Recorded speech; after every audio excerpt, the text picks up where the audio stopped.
Surprising to me, and perhaps to you, the things that you find that are important to you as you pass through different stages in your life.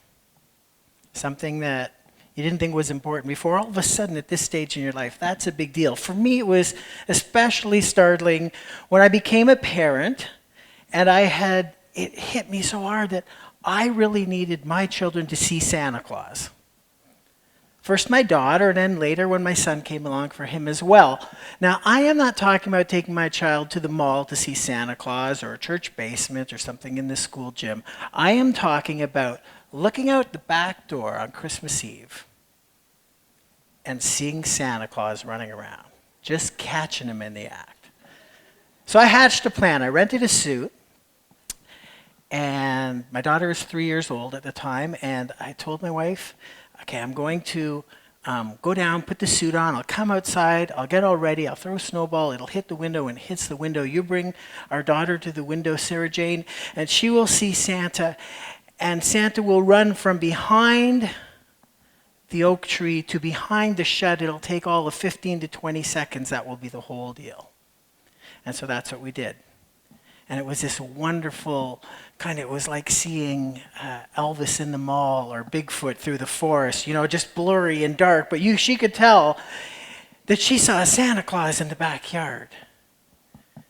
And so it went really well. It did all the things that I wanted to do. Later we would do it for my son as well. But I'll tell you, after that first year, she went off and told all of her little friends. And some of the parents found out. And the following Christmas, I did 12 backyards. I went from renting a Santa suit to buying a Santa Claus suit. This year, my daughter turns 23. This Christmas will be my 20th year in people's backyards, being Santa Claus. But around year 5, I kind of got stuck in a lull. When would you think a backyard Santa Claus? I'm doing anywhere from 12 to 20 backyards in the Greater Toronto area, the biggest city in Canada. I got to schedule it all. You would think prime time for a Santa Claus in the back of his pickup truck jumping into backyards would be 7 o'clock to 8 o'clock, right? Worst time. That is the one time all the families have something else on. A dinner where Grandma and Grandpa comes over and they're going to open gifts, or they have a church service or a mass service. All kinds of reasons why that is not the best time. So here was Santa Claus in his prime time, sitting in his pickup truck in a darkened parking lot, waiting for time to pass. Around year 5, I said, this is crazy, I should do something. I've been working with homeless people predominantly all of my adult life. At that point for many years, over a decade, and I thought, I have seen the downtown core of Toronto, the 4th largest city in North America. I've seen the downtown core countless times every other night of the year, but I've never been down there on Christmas Eve. Here I had an hour. I was in the west end of Toronto. I thought, I will go into the downtown core and just drive around and look at what's going on. What do you think happens in a large metropolitan city like Toronto? It's not much different than other towns or other cities. What's going on out there? Well, there's not many people there. In fact, there's next to no people there. The shoppers sure aren't there. The stores are closed. The tourists, they're not around. The businesses are closed. So there's not a lot of people around. But who is out there? Our homeless friends.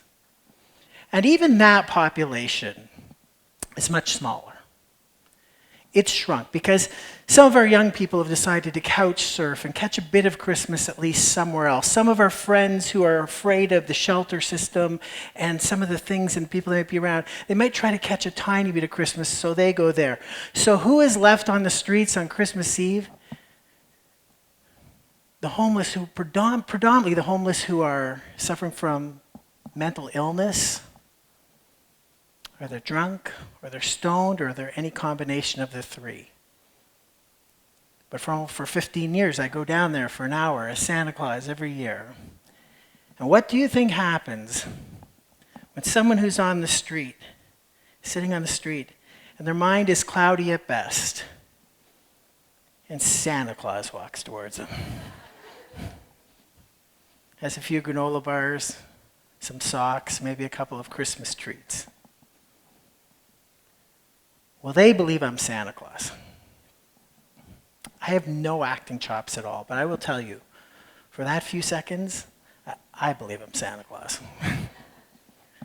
And so we engage. 100% of the time, 100% of that group of people talk about the same thing. Every Christmas, every time, every one of them. They all, when they're talking to this supernatural saintly being, start to talk about a time when they were cherished. They remember back when they got a gift as a child that was more than they could ever have imagined. They remember sitting on their grandpa's knee while he played Christmas carols, the smell of their mom's baking on Christmas Eve, all kinds of things, but they go back to this time when they were cherished, and they speak about that. And that's who we all are. When our pride has been stripped away, when we're not stuck behind ego, when all these facades that keep us held inside are stripped away, we are all the same. We all long to be cherished. If that's true, then surely, as brothers and sisters to one another around the world, we are then all commissioned to cherish one another. If we all need to be cherished, surely we're all meant to cherish one another. How on earth are we going to do that? It is hard enough to cherish the people in your life that you really adore and say you adore. How are you going to cherish strangers and others and people who are different than you?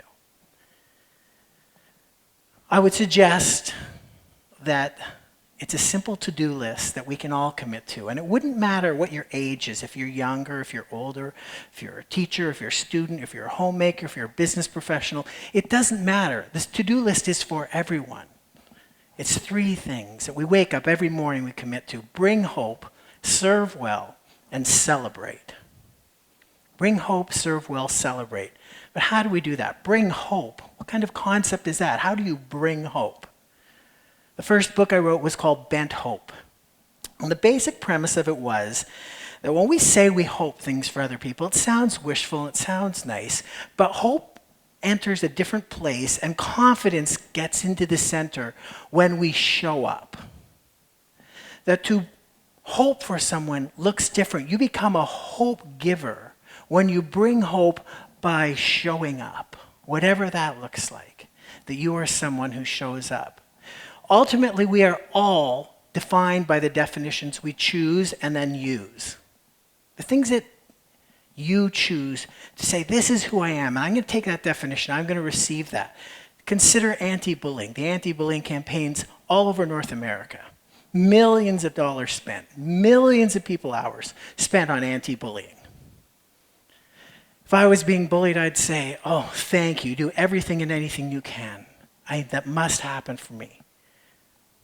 I know many people involved in anti-bullying campaigns, amazing people, and I adore them. I adore what they do, and I stand behind them 100%.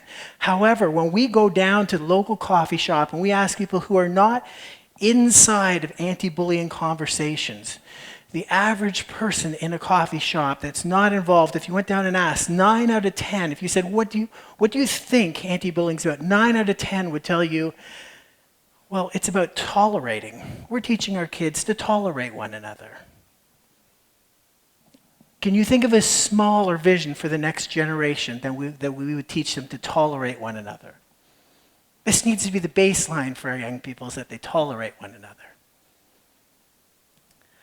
But if we shift and we look at the word compassion and we move from anti-bullying to pro-compassion, we would have to understand that definition of compassion. 12th century Latin, com, together, passion, to suffer or to endure. Compassion, that we would endure together, that we would go through things together, that we would abide together then, ultimately, that we would thrive together. And this single pivot from being about anti-bullying to say, it's all good, it's all right, but I'm going to shift it one more degree, and I'm going to be about pro-compassion. Pivots like this are what make us hope givers. They allow us to bring hope. And to serve well, how do you serve well? And what's the difference? I don't know anyone in my life who is not at their best when they're serving well. You'll be at your best when you're serving well. How many times have you been in a school group or a church group or a community group, and you're already volunteering and they need help with something else, and they say, we need more help, and you put your hand up? Oh, no one else is putting their hand up.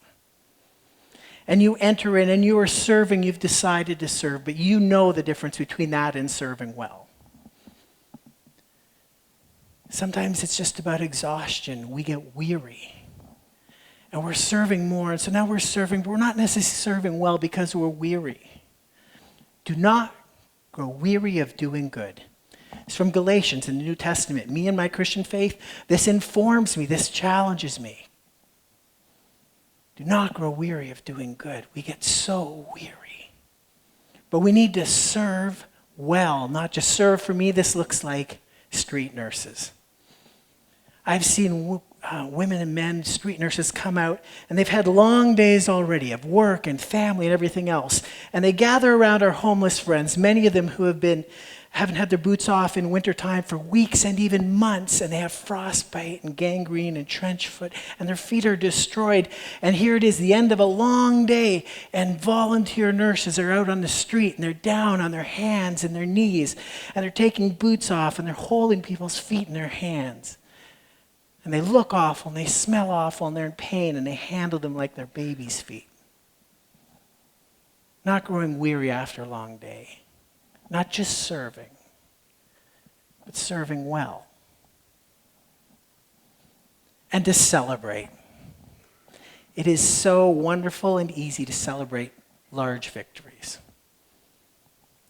In academics, in sports, in business, career successes. But more of us will not get those celebrations than those who will. So we need to celebrate small victories. That's how we get by. That's a centerpiece of cherishing. I've seen it in street missions across Canada, into the United States. I've seen it in group homes and residences for people with multiple disabilities. I've seen it in orphanages around the world, in seniors' homes. I've seen it in prisons. The centerpiece of cherishing becomes celebrating small victories. When I was in kindergarten, I had this great teacher. Her name was Mrs. Watson. It was nearing the end of her career, and one day in school, we were going to do this little project about circuses, and we were all handed a paper plate and some crayons and said, draw anything you want about a circus. And so I drew a clown's face, a big nose and a big smiling face, like every other child. I took it really seriously, but then like every other child in my kindergarten class, we put it on the teacher's desk and went out to recess. When I came back from recess, I saw that my teacher had done three things. She had taken my pie plate and had put yellow yarn on it for hair.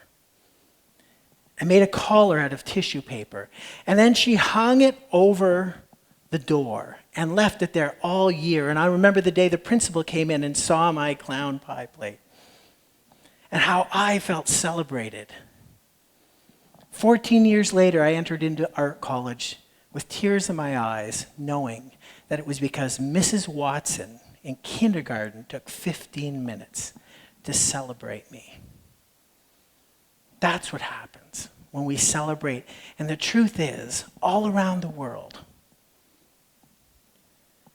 almost all of us are shaped by paper plate kind of celebrations, much more than trophies and awards. This is where we need to go with it. None of this is easy to do. I fail at it all the time. But 30 years in service around marginalized people, inside of the charity world, in all kinds of strange ways where literally I've been with the wealthiest people in the country and the poorest people in the country, not just in the same day, but quite often in the same hour in an elite building. And then in the back alley right afterwards. And what I know for sure from that experience is we are more alike than different. We all need to be cherished. We all need to come to this place where we do this thing. And what happens when we subscribe to this wish list, when we all decide to row in the same direction, when we all sign up, say we'll bring hope, serve well, and celebrate. I believe God's goodness is revealed. I believe humanity is lifted. And I believe that culture is shifted the way so many of us are hoping and praying it will be, especially in such fearful and anxious times. The to-do list that matters most, bring hope, serve well, and celebrate. Thank you.